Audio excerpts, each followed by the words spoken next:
அன்பார்ந்த இறைமக்களை, கிறிஸ்துவின் மறுப ஜெபக்குழுவின் வாயிலாக இன்று உங்களை சந்திப்பதில் நான் பெரும் மகிழ்ச்சி அடைகிறேன். மக்களை, சந்தோஷமாக இருக்கீங்களா? நிறைவாக இருக்கீங்களா? மகிழ்ச்சியாக இருக்கீங்களா? மன அமைதியாக இருக்கீங்களா? மக்களே, ஒவ்வொரு நாளும் அவர் நம்மளை புதுப்பிக்கிறார். அதுவே பெரிய மகிழ்ச்சி அல்லவா? இந்த மகிழ்ச்சியோடு இன்று அவர் நமக்கு என்ன இறைவார்த்தை தருகிறார் பார்ப்போமா? திருத்தூதர் பவுல் எபேசியருக்கு எழுதிய திருமுகம் அதிகாரம் 1 இறைவார்த்தை 18 19 முடிய. கடவுளுடைய அழைப்பு உங்களுக்கு எத்தகைய எதிர்நோக்கை தந்துள்ளது என்றும், இறை மக்களுக்கு அவர் அளிக்கும் உரிமை பேறு எத்தனை மாட்சிமிக்கது என்றும், அவர் மீது நம்பிக்கை கொள்வர்களாகிய நம்மிடம் செயலாற்றுகிற அவரது வல்லமை எத்தனை ஒப்புயர்வு அற்றது மேலானது என்றும் நீங்கள் அறியுமாறு உங்கள் அகக்கண்கள் ஒளியூட்ட பெறுவனவாக கடவுள் வலிமை மிக்க தம் ஆற்றலை உங்களில் செலுத்துவார்.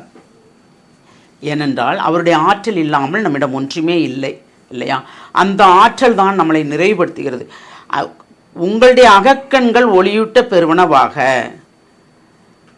அது கடவுளுடைய வல்லமைமிக்க ஆற்றல், இல்லையா? அந்த ஆற்றலால் அவர் நமக்கு தூய ஆவியை கொண்டு அனைத்தையும் நிறைவுபடுத்துகிறார்.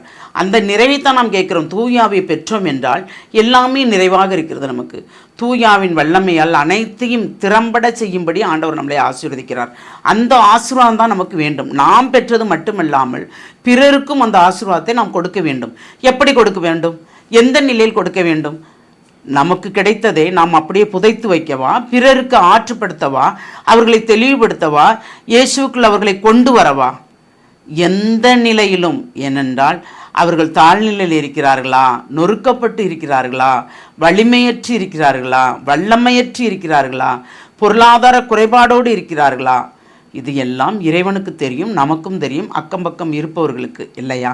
அப்போ நாம் எதை கொண்டு அவர்களை நிறைவுபடுத்துவோம்? நம்மிடம் ஒன்றுமே இல்லை என்று வைத்துக்கொள்வோம். எதை வைத்து நிறைவுபடுத்த முடியும்? ஜெபத்தால் அவர்களை நிறைவுபடுத்த முடியும். நாம் இறைவனிடம் ஓயாத அவர்களுக்காக வேண்டும் போது கண்டிப்பாக ஆண்டவர் அவருடைய வல்லமை கொண்டு அவர்களை நிரப்புவார்.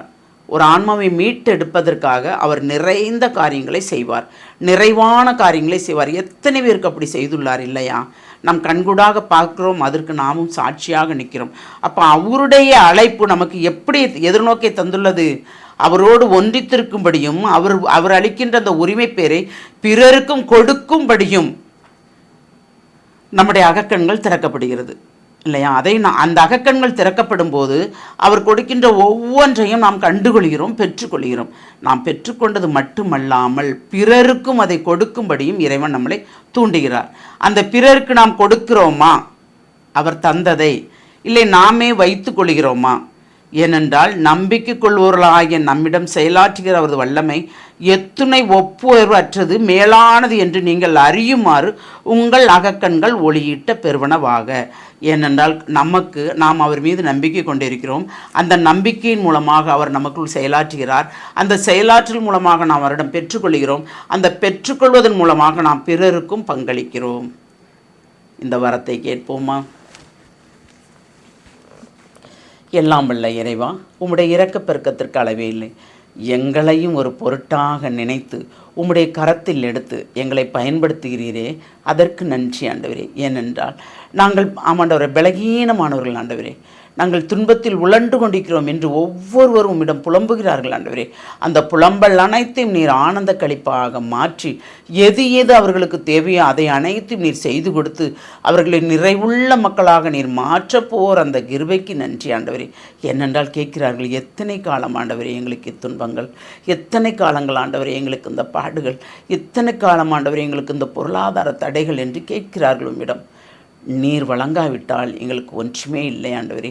இயேசு கிறிஸ்து எம்பெருமான் ஆமாண்டவரே, அவர் ஏழையாகி மற்றவர்களை செல்வந்தராக்கினார். அந்த சொல் வன்மையால், அந்த இறை வார்த்தையின் தெளிவால் நாங்கள் நிறைவடைவோம் என்ற நம்பிக்கையோடு எங்கள் அனைவரையும் முழுமையாக உம்முடைய இரக்கத்துக்குள் ஒப்புக் கொடுக்கிறோம். ஜெபங்கேக்கும் நல்ல பிதாவே. ஆமேன், ஆமேன், ஆமேன்.